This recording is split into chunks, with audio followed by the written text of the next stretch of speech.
All right, so last time we had class before the test, we were looking at solving triangles. And solving a triangle means to find out how long are all the sides, how big are all the angles. So we had come up with one law, okay, the law of sines.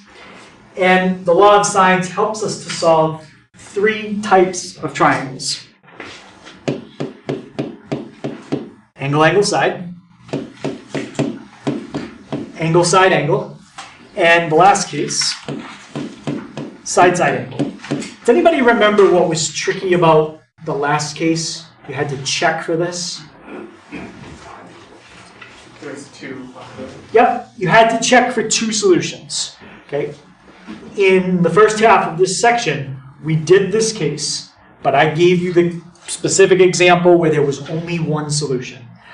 So the last part of the section is to just focus on this one case, looking at what happens when you get two solutions, which takes the longest, and then no solution, which is the shortest. Okay? So these two types, we did those, covered them back in 8.1, part 1. You never have to worry about two solutions or no solution with the ones I checked off. They are always one solution, always. Side-side angle is the only type you ever have to worry about it. Even in the next section, you won't have to worry about two solutions, no solutions. This is the only time it happens. Okay? So there's our law of sines. Remember, you never use all three parts at the same time. You either use the first two fractions, the last two, or the first one and the last one. Does anybody have any kind of general questions about law of sines? Because other than that, we just jump right into an example. There's nothing new I need to explain besides what I already did.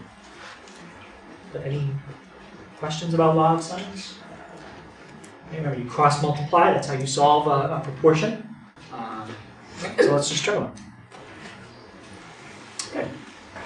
So they've given us three pieces of information. Okay, they always have to give you three. You always have to find three. That's how it works. Now, without making a sketch, okay, I will in a second, but without the sketch for now, does anybody remember how you can look at the table and tell that this is a law of sines problem? It doesn't have to do with the specific numbers, but it has to do with where they are in the table and something that happens because of where they are.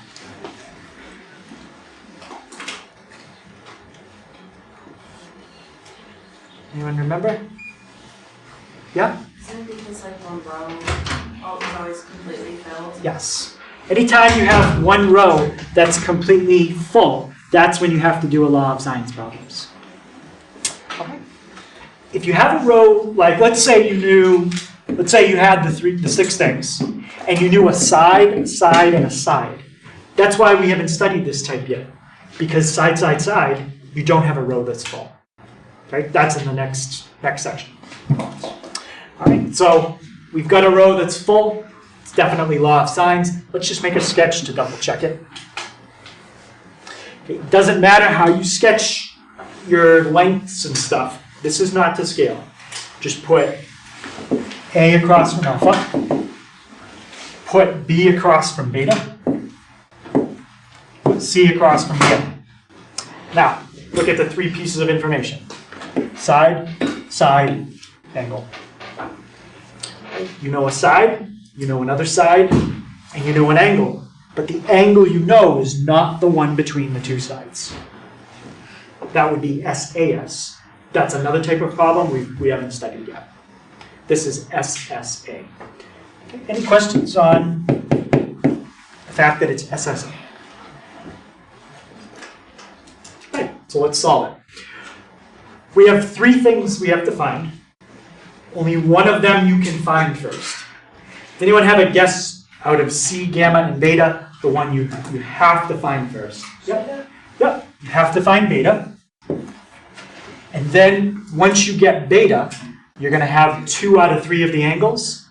Then you can add them up, subtract from 180, and you can get gamma. Once you have gamma, then you can get what's across from it, C. That's the order you have to follow in this problem. beta, gamma, c. You have no other choices. Okay, so let's set up our law of sines.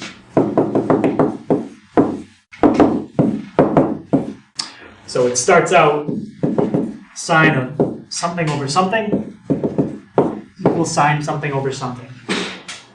You can't use the third row. We've already figured that out. There's nothing in it. If you try to use it, you don't know two things. That's not good. You can only be missing one thing. So let's start with the top row. Sine 35 over 6. And on the other side, what am I going to put in my fraction on the right-hand side? Sine of beta over 8. Okay, we're going to multiply both sides by 8. Because for now, we want to get what's in that box by itself. So 8 sine 35 over 6. It doesn't matter if you have parentheses around the 35 or not. It's up to you.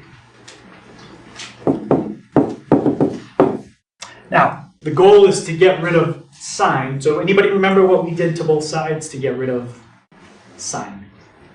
Yep. Take the inverse. Take the inverse sine. On the left, there's nothing you can reduce. You have to type the whole thing in exactly the way you see it. On the right, there is something you can cancel because you have inverse sine and regular sine right next to each other, and there's nothing else in the problem. Here you've got 8 and 6s. That's why you can't cancel. Okay, so just type it in exactly the way you see it. Okay. Remember, we're doing all these problems in, did we use radians or degrees? Yep, we always use degrees. So inverse sine of 8 sine 35 over 6. 8 sine, and then parentheses here are important. 8 sine 35. Close it for the 35. Divide by 6. And close it. Any questions why I typed it in that way? Okay. And we do get an answer. So this is not a no solution. Okay? If it was a no solution, we would have just gotten an error. We didn't get an error. So 49.886 is a solution. So write it down. Now, there's something we do with 49.886 is a subtraction problem to find the other potential answer. Anybody remember what you subtract that from?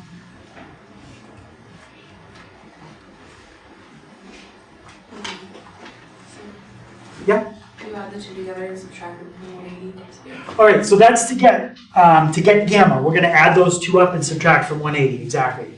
But there could still be another potential answer for beta, and it involves doing something with the 49.886. Remember what we have to do. Think about what was my last step in this problem? I took the what on each side? Inverse sine. Inverse sine. And we know that this calculation right here is a positive number.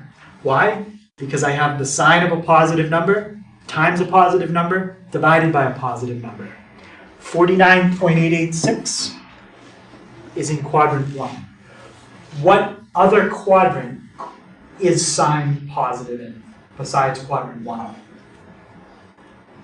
Kelvin? Do it. Say it again. What other quadrant is sine positive besides quadrant 1? Quadrant 2. Quadrant 2. So all we have to remember is how do you find an answer in quadrant 2 once you have your reference angle? Subtract from 180. Our reference angle is 49.886. Subtract that from 180 to get the second answer. I'm not saying it works yet. We'll figure that out. But if there's a second answer, that's what it is. 130.114. Now, how do I check if that works in this particular triangle? What do I have? I have to make sure of something, a simple calculation and a fact about triangles. Did you have to add the existing angle to? I have to add the one that they gave me to it and hope that it comes out less than 180 if the second answer is going to work. 130 plus 35, is that less than 180? Yes, it is. So 130.114 is a second answer. That's something that never happened before. When we did it before, the second answer came out too big to work. So, I'm going to call it beta 1 and beta 2. We're going to now have a gamma 1 and a gamma 2, and a C1 and a C2. If one thing you're solving for has two solutions, everything does. The stuff that they gave you, leave it alone. You don't have to find for the stuff they gave you, it's just what they gave you. Okay? All right.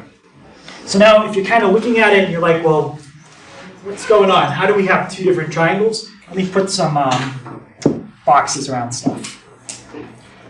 I'm going to put 3 boxes around the stuff in the green triangle.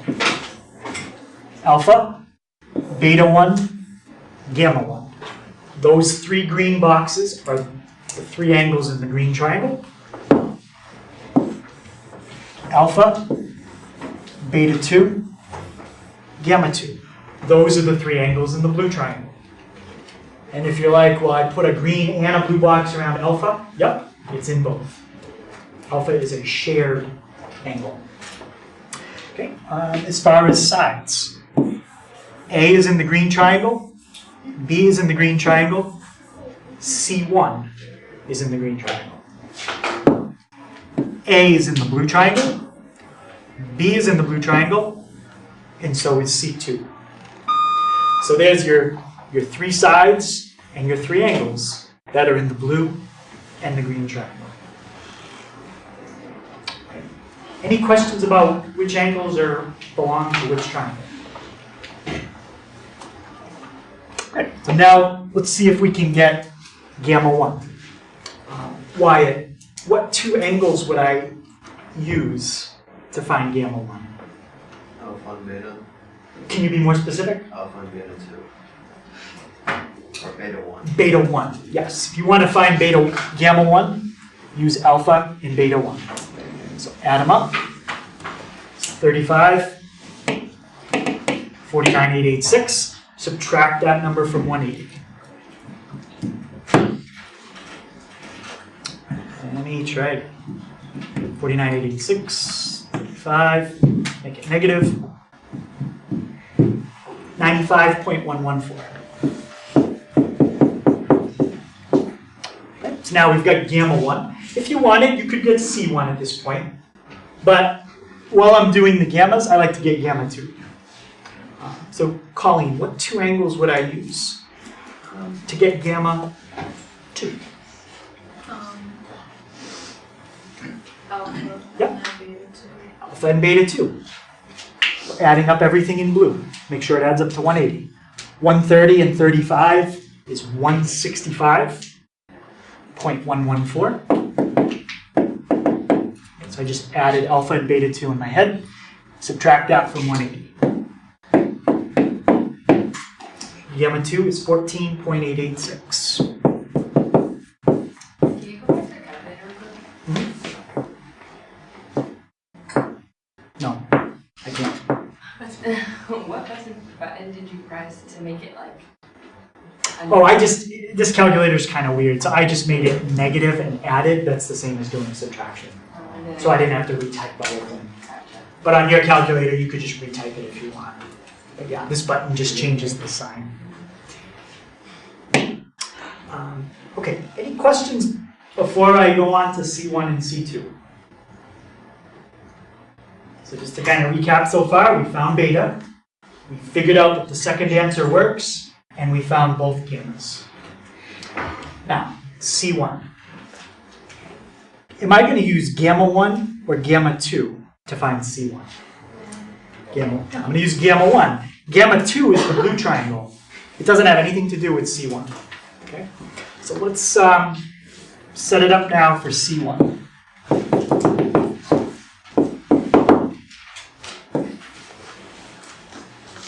And then I'll set it up for C2. All right. Now, C1, that's a green triangle. I have 2 green rows in that table that are complete. The top row is a green row, and then B and beta 1 is a green row. So that row, that row. Which row should I use right now? A. How come? Because it was given.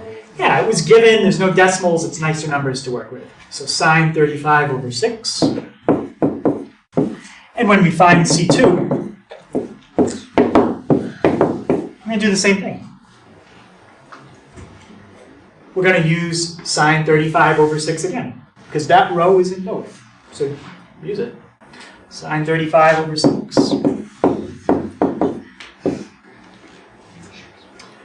Okay, what am I going to put on the right-hand side to find C1? Sine of, Brandon, what am I going to put? Sine of what over what? To find C1. C1.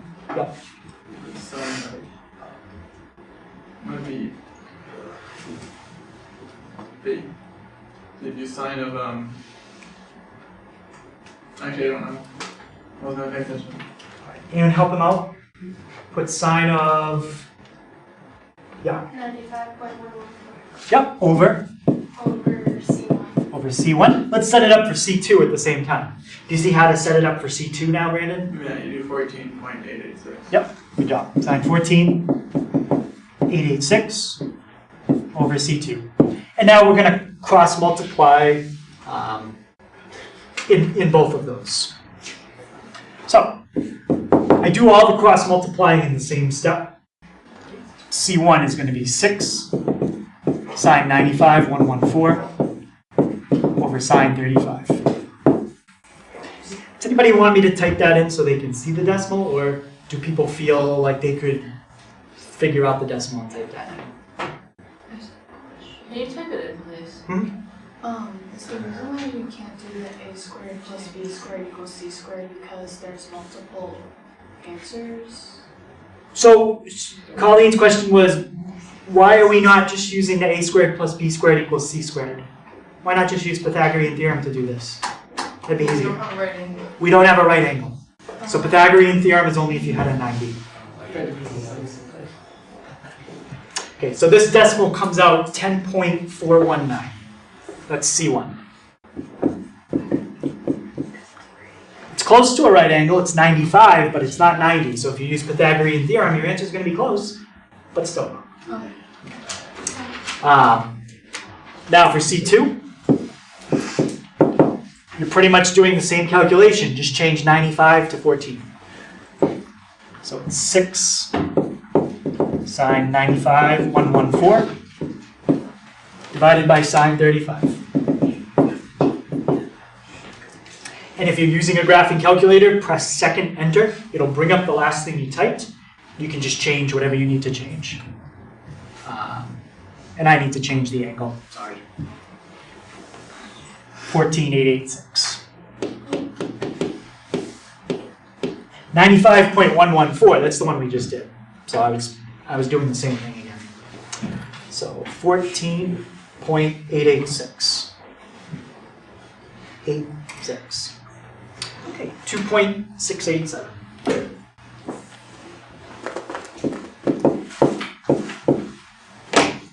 Okay, and that's a law of sines. That's the worst possible case you could have. It doesn't get any worse than that. Even when we do law of cosines, 8.2, it's not as bad as that. That's the worst thing you can have. It's the most time consuming. Any questions on that?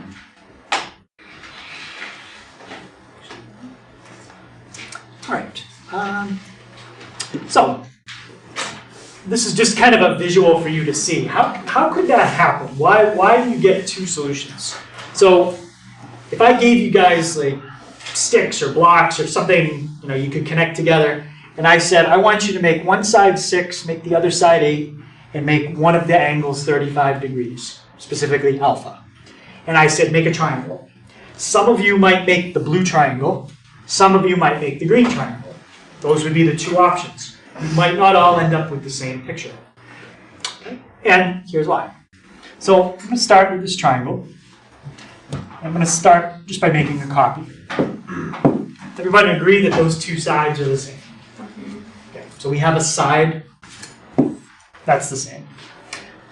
Next thing I'm going to do is take another side. I'm going to make a copy of it. But this time I'm going to flip it. Did flipping it change how long it was?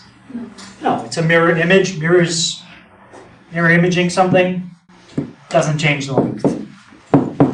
So everyone agree those two sides are still the same. Okay. So now we have two sides the same. And the last thing I'm going to do is just connect the bottom. Now, if you're looking and you're like, well, wait, where's the angle that's the same? Does anybody see it? Before I show you? Yeah? The bottom left. The bottom left. Right there.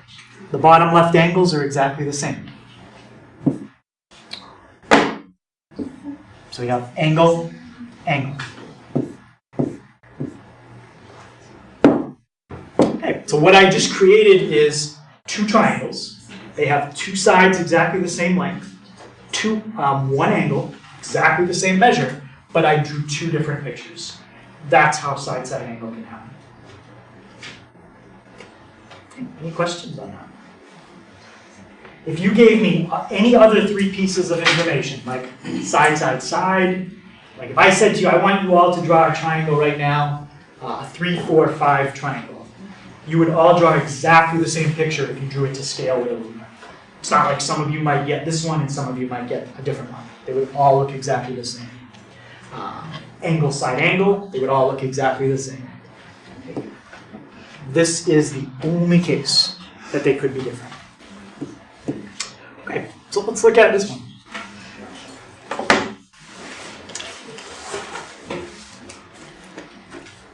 Okay, looking at it quickly, I know it's law of sines because I have a row that's complete. I know it's the worst possible case to have because I have a row that's empty.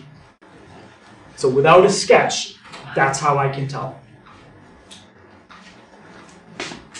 Does anyone need me to make a picture so you can see that it's side-side angle like I did right there?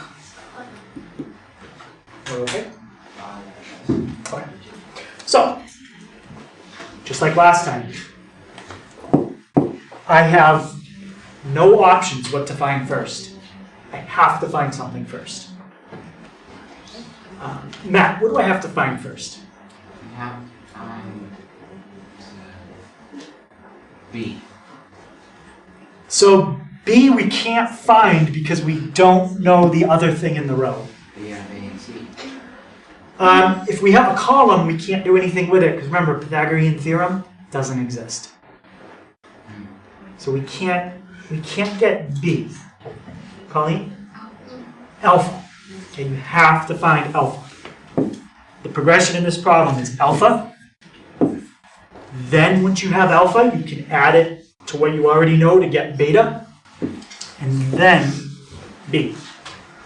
That's assuming this problem has a solution. If it doesn't have a solution, we're going to know really quick and we're just going to stop. Right, so let's set it up. Miley, could you set it up for me to solve for alpha?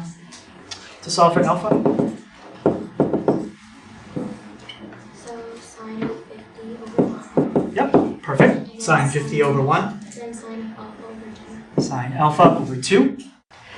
Okay, I don't even need to cross multiply because one of my denominators is just a 1. So it's like I really don't even have a fraction on that side. Just double each side. Times 2 times 2.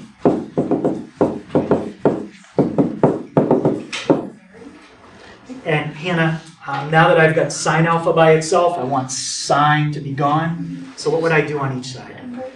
Inverse sine. Inverse sine. Okay, does everyone agree with the steps we've done so far? Have I done anything different, weird, anything people don't agree with? So let's type that in and see what happens. So second inverse sine, 2 sine 50. Error. Now you might say, oh, maybe it's because I didn't close my parentheses. Okay, I'll close them. But I didn't type anything after it, so it doesn't make a difference. And I get an error. The reason I get an error, this is a no solution problem. So now we're done. Okay. If alpha is no solution, then you have nothing to add to gamma to subtract from 180 to get beta. So beta is no solution. And if you can't get beta, you can't get the side across from it. It's all no solution.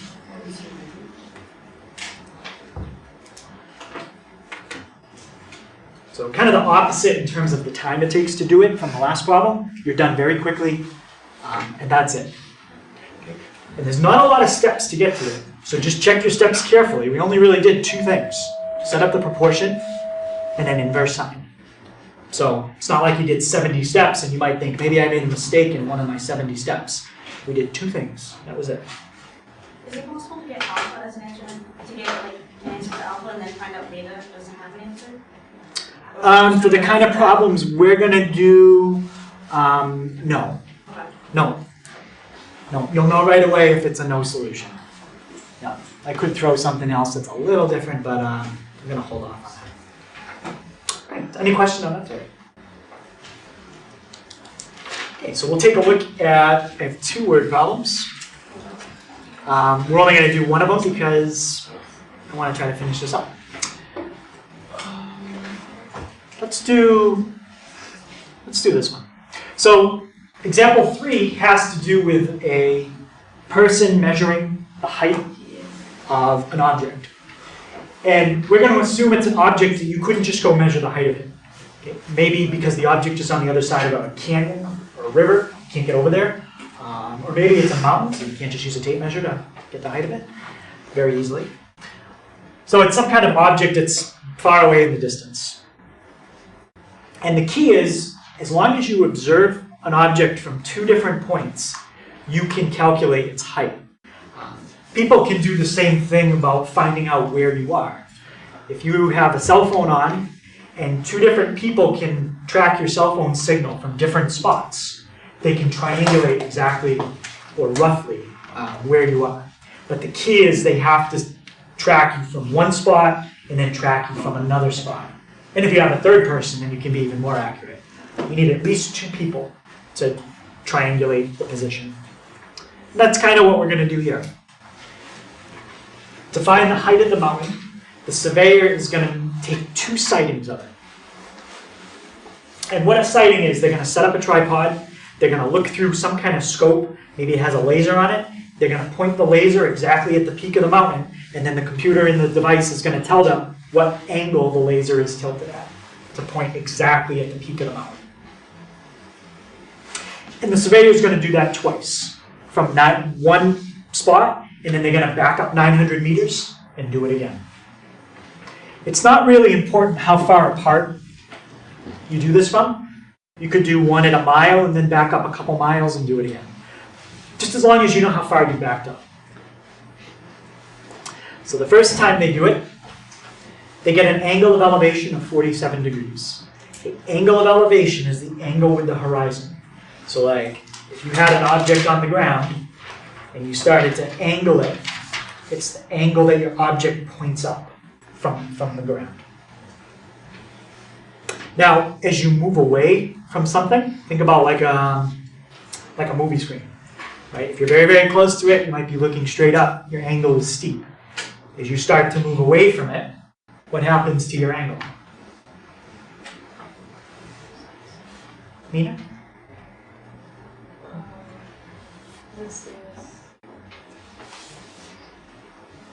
Like if I'm looking at this light, if I'm right under it, I have to look almost straight up to see it. But as I start to move away from it, the angle gets smaller. Right? As you back away from something, like if you're in the back of the room standing, you wouldn't have to look up as steep as I do if I'm standing right under it. I'm looking up almost 90 degrees straight up.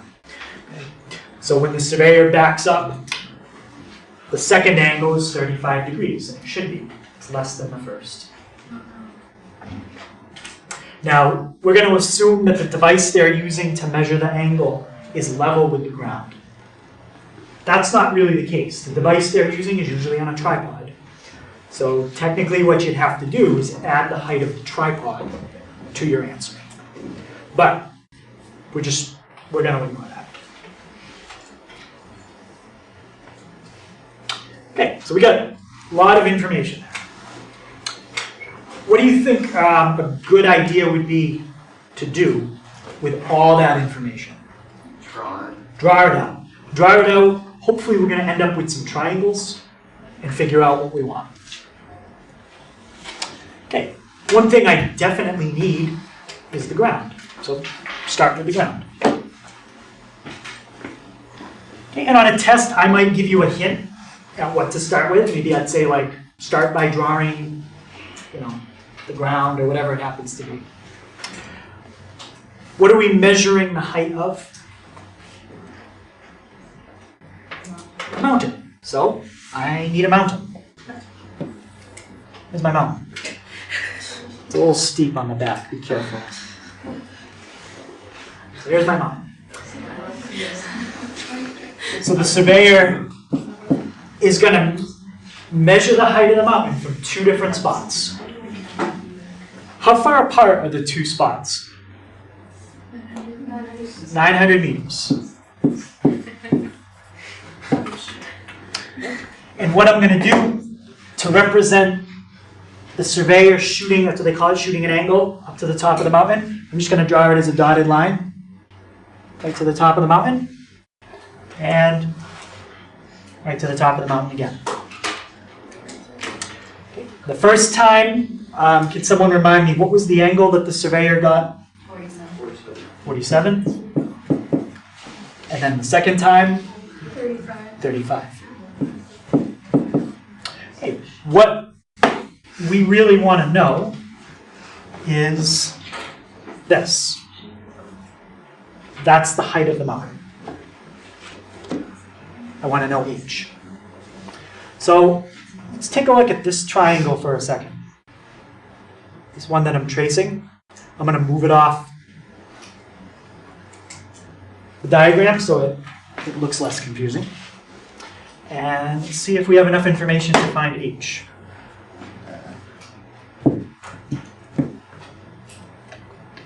All right, so I know that's 47. I know that's h. I know that's a 90. Because when you measure the height of something, you always measure it straight down. If I wanted, I could find this angle at the top. But I need a side. Do I have any sides in that red triangle right now? What do you think? Yeah? No. If you don't have a side, you can't do anything with it. We do have a side, but it's not in that triangle.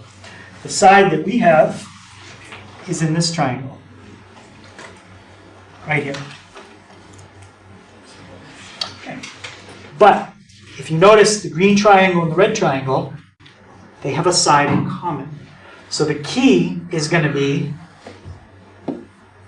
find that side. If you can figure out that side in the green triangle, it's that side in the red triangle, and then you're good. So now let's label what we know about the green triangle. 900, 35. Now the 47, that's on the red part. What could I do with that to get the part that's inside? Yeah. Subtract it from 180. Subtract it from 180. So we're just writing down as much stuff as we can. And then we'll look at it and see how can we solve it. So 180 minus 47. So that's 133. Is there anything else I could write down about the green triangle for now? Anything else I could figure out? Can you add 133 and 35? Yeah, so if I add those up, what is this telling me? And subtract it to 180. And then subtract it from 180, so I should have gotten 12. And that's the third angle. Yeah, that's the third angle right there. And why is that important? Because now I have an angle and the side across from it. I have a complete row if I was setting up a table. An angle and what's across from it. So let's set up our law of sines to find A. Sine of an angle divided by what's across from it equals, now sine of an angle divided by what's across from it. If I want to find A, what angle would I use? 133. Or no, 35. 35. Because I'm going to do sine of an angle divided by what's across from it. Okay. So now we can find A. But just as a reminder, is A the height of the mountain? No. A is not the height of the mountain, but then the height of the mountain is super easy to get because now it's a right triangle once we get A. You can use Sakatoa, you can use Pythagorean theorem on that part. That part's easy. Okay, so let's type it in. 900 sine 35. 900 times sine 35. And then we're going to have to divide by sine 12. Okay, that's from cross multiplying. So A is 2,482 point, let's just say 0.9. 2482.9. Okay, so I'm going to write that in right here. Now I have a side. So, from the perspective of 47, what is the name of H? Is it opposite, adjacent, or hypotenuse? It's opposite. And what about the 2,482? It's a hypotenuse because it's across from a 90. So we said H is opposite. The 2,000 number is hypotenuse. What trig function, if you're using Sakatoa, has opposite and hypotenuse? Sine. So our last calculation, sine 47 equals opposite over hypotenuse. And how would I get H by itself? Multiply. 2,482.9. Multiply each side by 2482.9. So 2482.9 times sine 47, and that is the height of the mountain. 1,815.9 meters.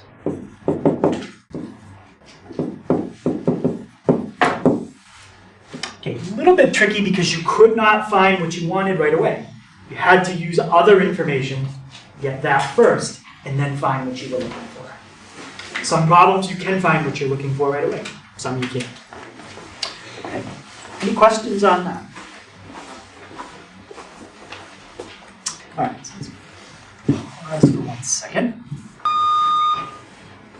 Okay. So next section we're going to look at, start today, finish tomorrow, is law of cosines. So LOS is law of sines. LOC, law of cosines. When we use law of sines, we could use it to solve 3 types of problems. Side angle angle, angle side angle, side side angle. Side side angle is the one we just went over. Specifically, we went over the 2 solution case, the no solution case, and actually we just did a 1 solution case. The word problem was a 1 solution. So, but I'm not sure if it was side side angle. It was one of these other 2.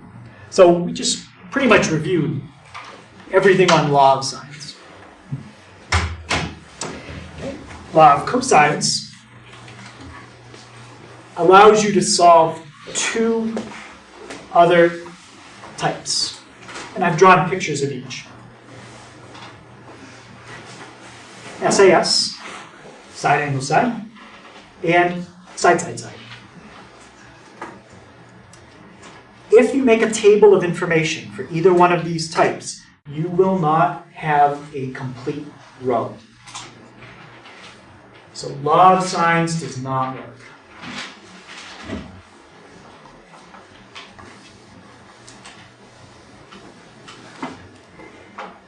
So I'm going to show you what does work. It's called the Law of Cosines. And it's going to look kind of like something you've seen before. Okay, I think everybody will recognize the beginning part of it.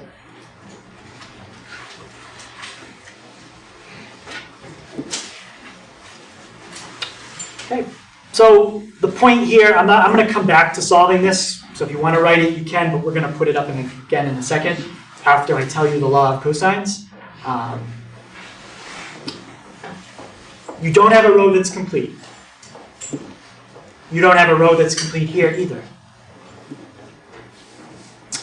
All right, so what is the law of cosines? Okay, I'm going to write down the beginning of it. And there's 3 different ways you can write it. I want to see if you recognize what I'm writing.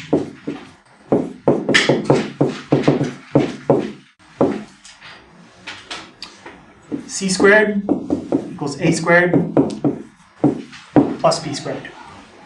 Okay. Does anybody recognize what that is?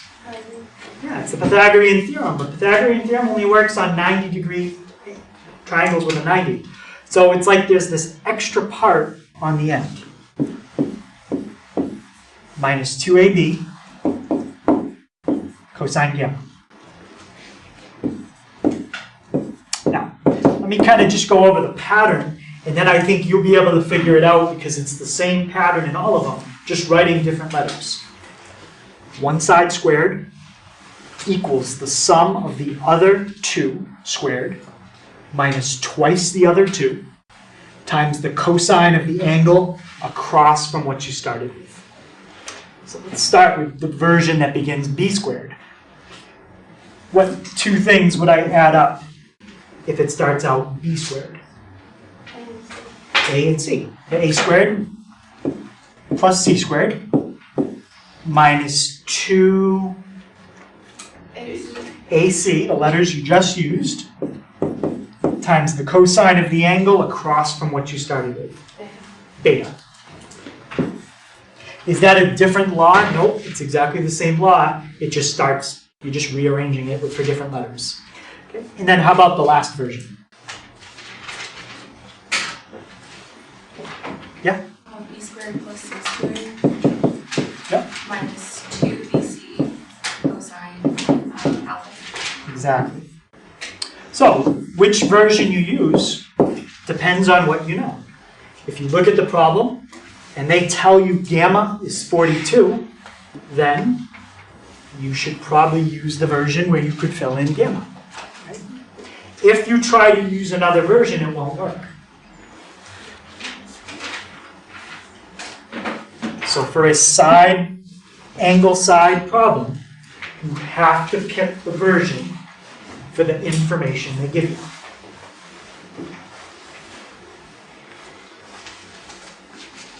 Okay, so any questions on the law of what the law is?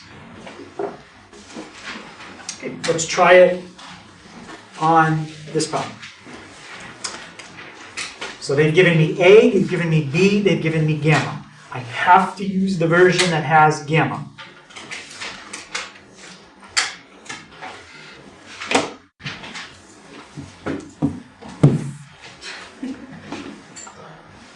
I guess I got it. Let's say you try to use something else. Try to use version 2. Well, you need B. Yep, we got it. You need A. Yep, we got it. Uh-oh, wait a minute. We don't have C. So now you don't have C, and you don't have beta. It's not going to work. You can only be missing one thing. So let's plug into the version with gamma. So C squared equals A squared plus B squared. Sometimes I do that step in my head. I'll write it all out for you the first time. A squared plus B squared minus 2AB. 2, 4, 7. Cosine gamma. Gamma is 42.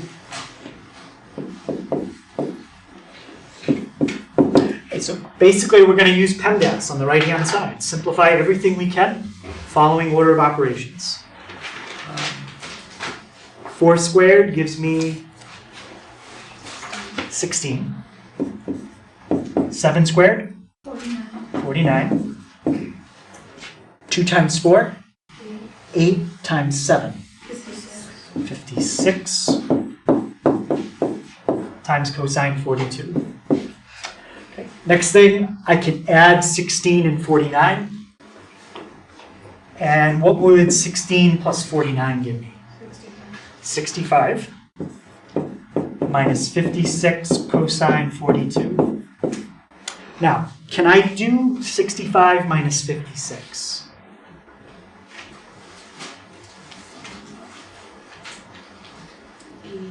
Like if I had 8 minus 3 times 2, can I do 8 minus 3 and then times 2? No. You can't do the subtraction before you multiply by the cosine 42. So do the multiplication first. So c squared equals, and now at this step you need a calculator, 56 cosine 42. Okay, type it in just like that. 41.616. Now I could do the subtraction if I wanted, but my goal is really just to get c by itself. What would be, after I do the subtraction, what would be the last thing I have to do on both sides? Square root. So I'm not even going to worry about 65 minus 41. I'm just going to type it all in like this. Okay, and see what I get. So it's the square root 65 minus 41.616. 4.836. And that's C.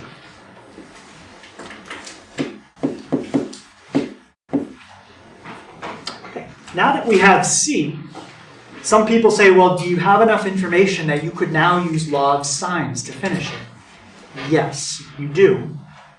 But if you try to use law of sines, this is going to be the side-side angle case. You're going to have to worry about 2 solutions, no solutions. So my advice is when you have a law of cosines problem, use law of cosines for the whole thing. Now, at a minimum, how many more things do I have to solve for?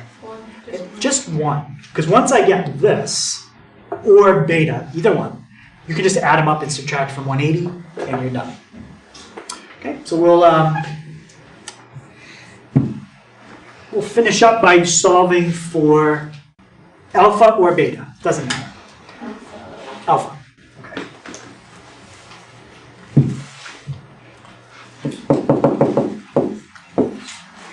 If I'm solving for alpha, I'm using the third version. Okay. So I don't have to keep scrolling up and down. Can somebody tell me, again, what was A? 4. 4, and I'm going to square it. What was B? 7. 7. I'm going to square it. Now C, well, I just got that in the last problem, 4.836. Okay, we're just going to square it. So just hit your squared button. It's 23.384.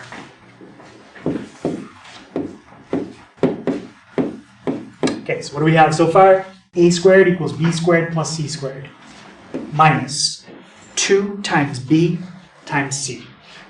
Can someone remind me again, what was B? 7. 2 times B times C, 4.836. This is how you can save yourself a little bit of writing if you do some of the steps as you write them. 67,704. And the last thing is cosine alpha. Squeeze it in next door. Okay, what would be the next calculation I could do on the right-hand side?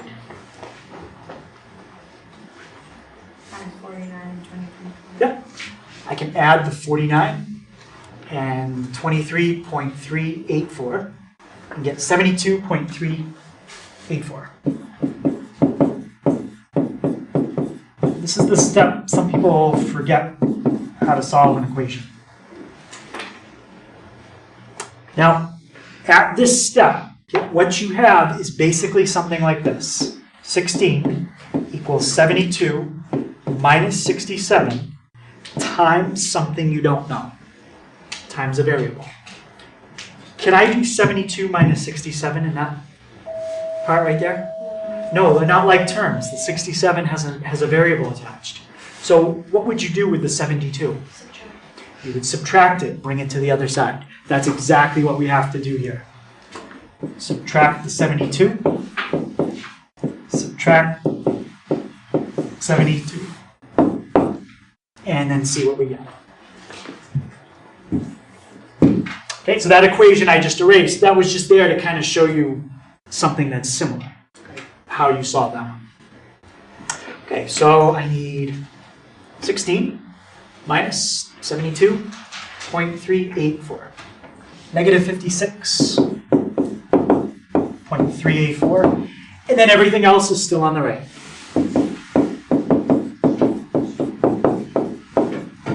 Okay, what you have now is something like this. Just to kind of simplify it. We have to get this by itself.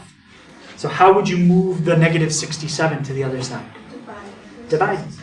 Yep. So we're going to divide by negative 67, 704. Divide negative 67, 704.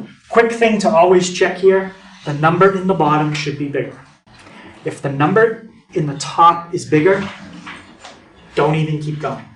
Stop, you did something wrong. The number in the bottom has to be bigger. So 56.384, and you might be worried, well, not worried, but you might be thinking, didn't we do a lot of rounding? Yeah, we have done a lot of rounding, but it's been to 3 decimal places, so it's okay. Go to 3.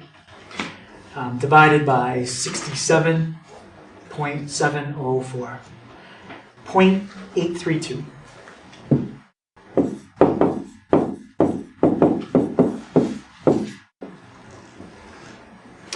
And now my last step is to get rid of cosine.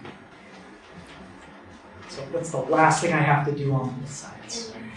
Inverse cosine. Yep, good.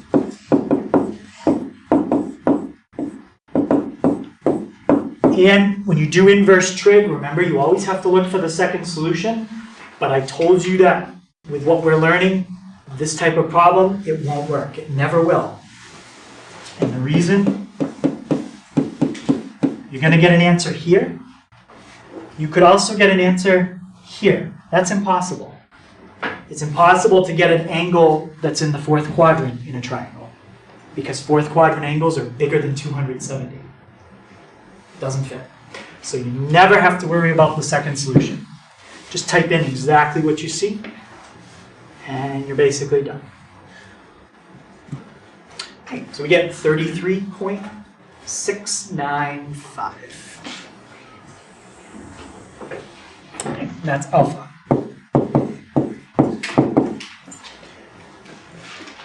And to finish it, how would I get beta now that I just found alpha?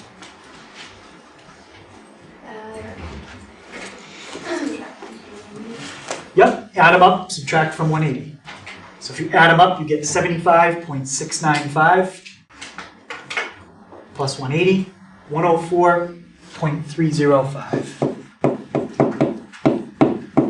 Now, if you're going to do it that way, you're hoping that you did alpha right. Because if you did alpha wrong, you just got beta wrong. But that's usually how I do it, because if you're doing these on a test, you probably don't have enough time to check beta using law of cosines again. Probably. Okay. So that's about half of, actually a little more than half of the next section. Any questions on that? All right.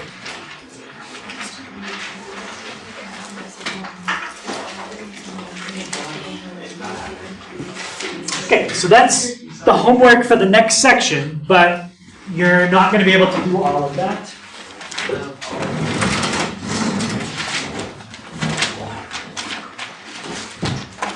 You're probably only going to be able to do like 2 or 3 of them. But you'll have the rest of it for tomorrow already. I'm not worried about it. Okay, so you should be able to do, let's see, for now, you're going to do them tomorrow, but I'm just crossing them out for tonight. So 1 and 2, no, 5 should be good, 6 should be good, 13, 14, and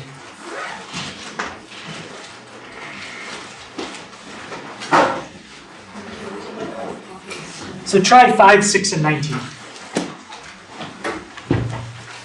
Okay, so tomorrow we'll finish Law of Cosines, maybe start 8.4, and see where we go from there.